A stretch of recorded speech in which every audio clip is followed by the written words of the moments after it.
Palca Producciones y Panetones Palca presenta el fabuloso tercer aniversario y lanzamiento de Panetones Palca, edición 2021. El panetón de sabor peruano más vendido a nivel nacional. Sábado 20 de noviembre en el Complejo Santa Rosa, frente al Mall Aventura Plaza de Santa Rita. Desde las 12 del mediodía, con feria gastronómica, contrapunto de danzantes de tijeras, Infernal versus Supay Chichi, Lucerito versus Lucifer, y en el gran escenario estelar para celebrar bailando toda la majestuosidad de nuestra música, expresado por sus grandes intérpretes.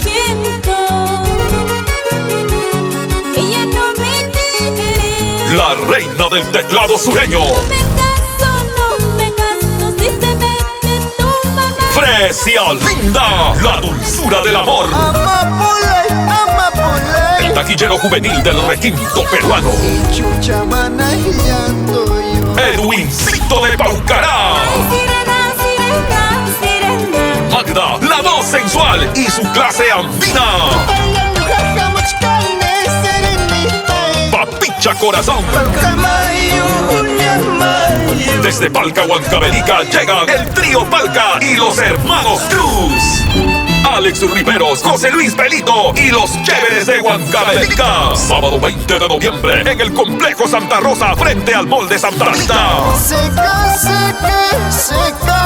Se respetarán todos los protocolos de bioseguridad desde las 12 del mediodía. Organiza Palca Producciones y Panetones Palca. Garantiza Grupo Palca.